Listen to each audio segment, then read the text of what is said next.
Jesus Cristo, o justo juiz. Parte 1. O Tribunal de Cristo. Introdução. Uma certa ocasião, uma pessoa que teve que comparecer perante um tribunal relatou que ficou muito nervosa, com o coração acelerado e uma carga de adrenalina excessiva. Foi produzida pelo seu corpo, apenas por estar perto de policiais e um juiz. O pior da história é que essa pessoa era completamente inocente e não estava ali para ser julgada, sim, como júri. Bom, acredito que muitos de nós poderíamos passar pela mesma carga de estresse diante de uma situação semelhante. Agora, como seria se soubéssemos que um dia teremos que comparecer diante do juiz de toda a terra e o universo? O pior de tudo, comparecer como réu. Ah, quão terrível não será esse dia se não tivermos um bom, ou melhor dizendo, o próprio Deus como nosso advogado.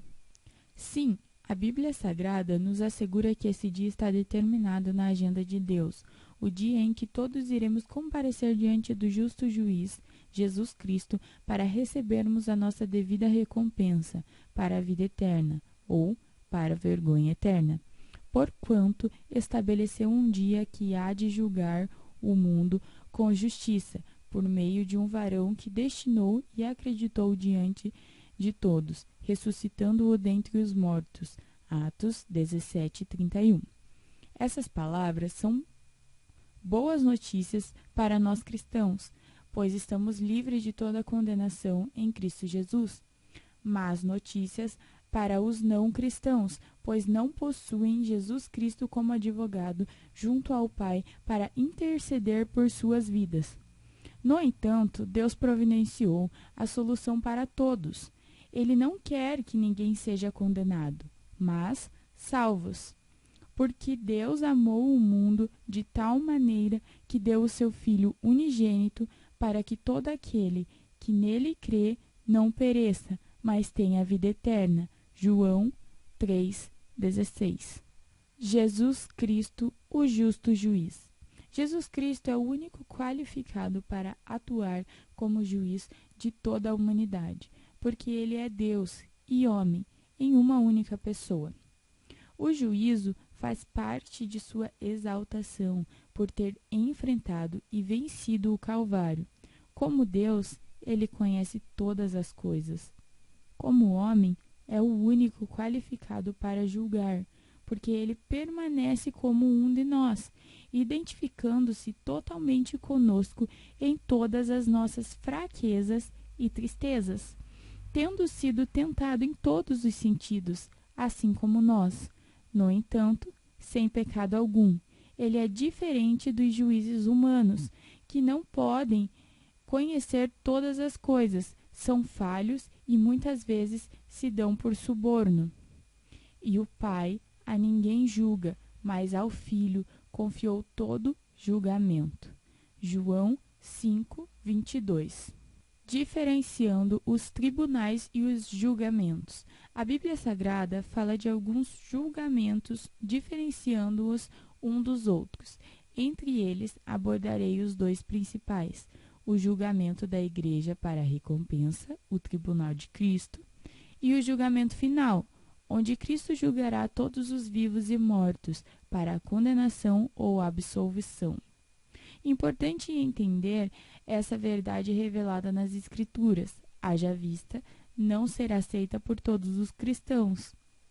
Mas se atentarmos bem ao que diz a Bíblia, não teremos dúvida que se trata de julgamentos diferentes e em tempos diferentes. Vejamos. Tribunal de Cristo. Por que importa que todos nós compareçamos perante o tribunal de Cristo, para que cada um receba segundo o bem ou o mal que tiver feito por meio do corpo? 2 Coríntios 5:10. Porque de Deus somos cooperadores, lavoura de Deus, edifício de Deus sois vós. Segundo a graça de Deus que me foi dada, lancei o fundamento como prudente construtor.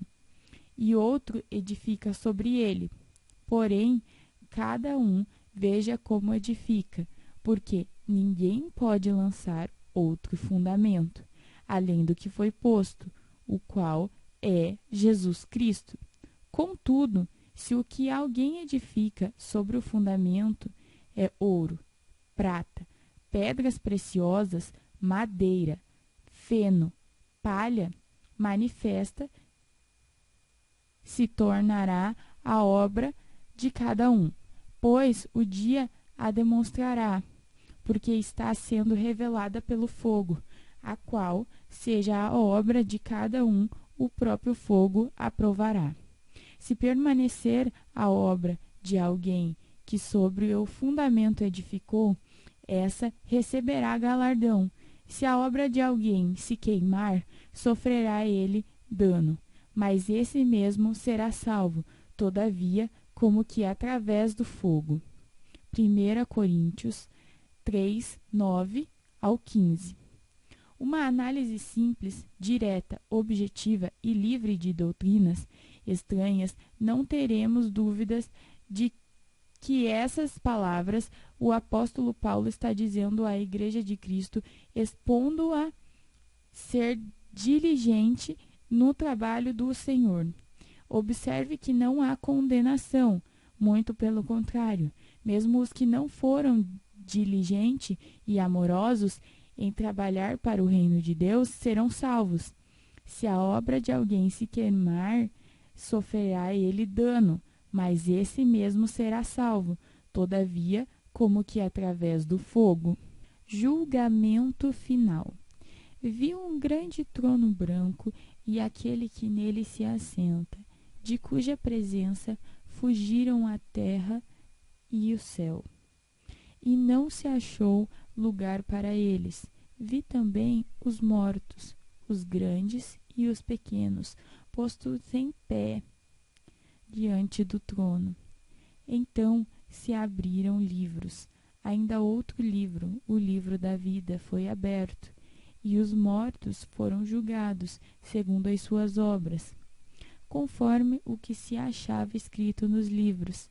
Deu o mar os mortos que nele estavam. A morte e o além entregaram os mortos que neles havia, e foram julgados um por um, segundo as suas obras. Então a morte e o inferno foram lançados para dentro do lago de fogo. Esta é a segunda morte, o lago de fogo. E se alguém não foi achado inscrito no livro da vida, esse foi lançado para dentro do lago de fogo. Apocalipse 20, 11 ao 15. Não há dúvidas que esse julgamento se trata de outro bem diferente e em época distinta do primeiro. Este é o julgamento final, o grande trono branco, onde o justo juiz, Jesus Cristo, irá julgar todos aqueles que não pertencem à sua igreja e que não são membros do seu corpo. Nesse julgamento, cada um receberá a sua devida recompensa. Mas esse julgamento será analisado na parte 2 desse estudo. Por agora, nos deteremos apenas no primeiro, o Tribunal de Cristo. Tribunal de Cristo. O que é? Será uma sessão solene onde Cristo recompensará a sua igreja individualmente por todas as obras feitas neste mundo em seu nome.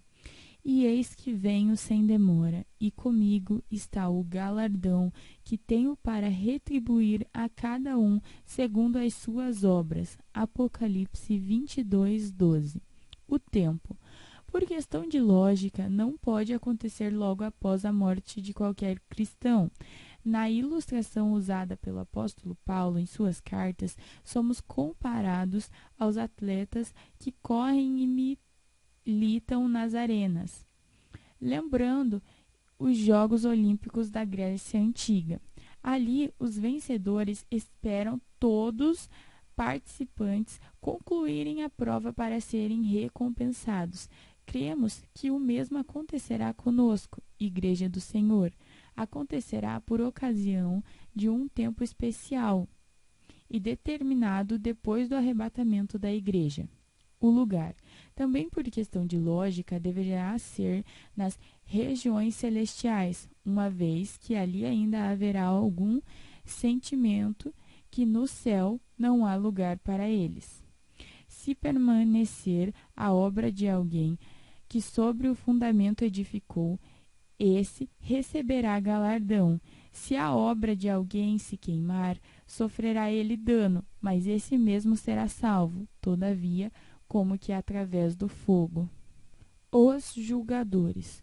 Os santos remidos por Cristo, ou seja, sua noiva, não haverá lugar nesse tribunal para julgamento condenatório. Não tratará da questão do pecado, da condenação, uma vez que o pecado já foi abolido na vida do crente, e por isso ele estará no céu. Portanto, agora nenhuma condenação há para os que estão em Cristo Jesus, que não andam segundo a carne, mas segundo o Espírito. Romanos 8:1. A forma do exame.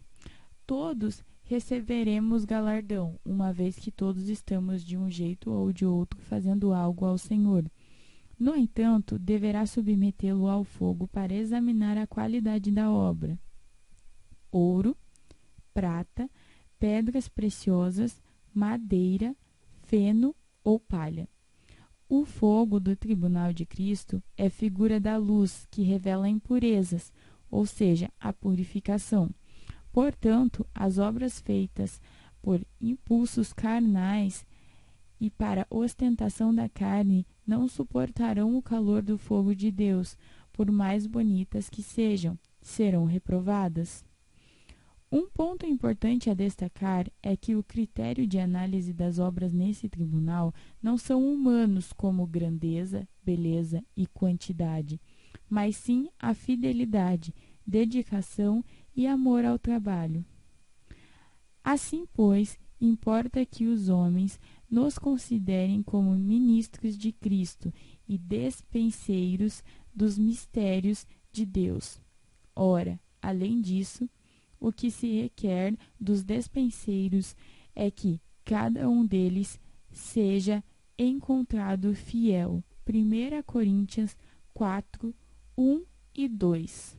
Tipos de recompensa. As Escrituras falam de vários tipos de recompensa. Entre elas, destaco: coroa de glória. Todo atleta em tudo se domina.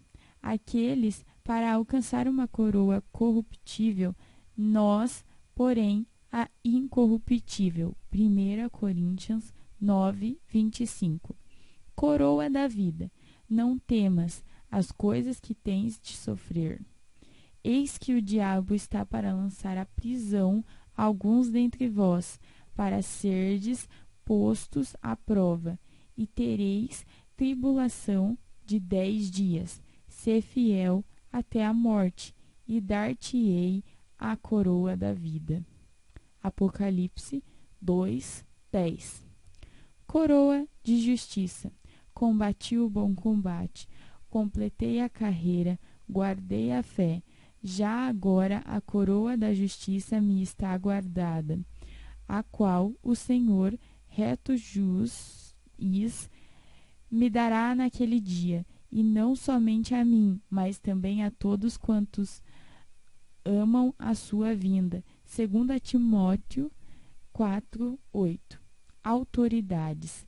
Respondeu-lhe o Senhor: muito bem, servo bom, porque fostes fiel no pouco, terás autoridade sobre 10 cidades. Lucas 19, 17. Conclusão e exortação. Este estudo deve nos trazer conforto e jamais medo, dúvidas ou algo parecido. Sim, pois somos lembrados que todos os nossos esforços, trabalhos e sacrifícios em benefício do reino de Deus será recompensado, ainda mais pela pessoa mais bondosa, misericordiosa e maravilhosa que existe, o próprio Deus. Por isso, vamos nos esforçar em estar nesse tribunal crendo e aceitando Jesus Cristo como Salvador. Também vivendo diligentemente para que neste dia possamos obter muitas recompensas do justo juiz e que essas recompensas sejam todas dos mais preciosos materiais e que resistam ao fogo, permanecendo para sempre.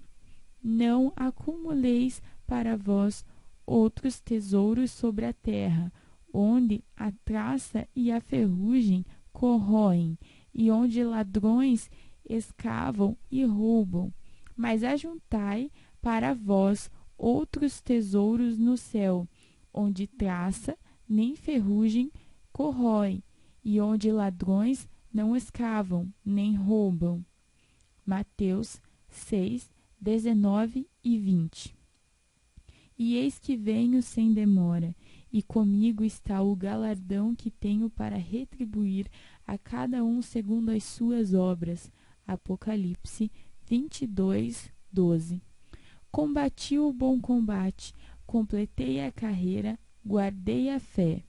Já agora a coroa da justiça me está guardada, a qual o Senhor, reto juiz, me dará naquele dia.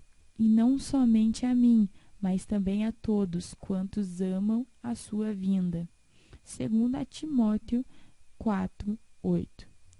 Portanto, meus amados irmãos, sede firmes, inabaláveis e sempre abundantes na obra de Deus, sabendo que no Senhor os vossos trabalho não é em vão. 1 Coríntios 15, 58.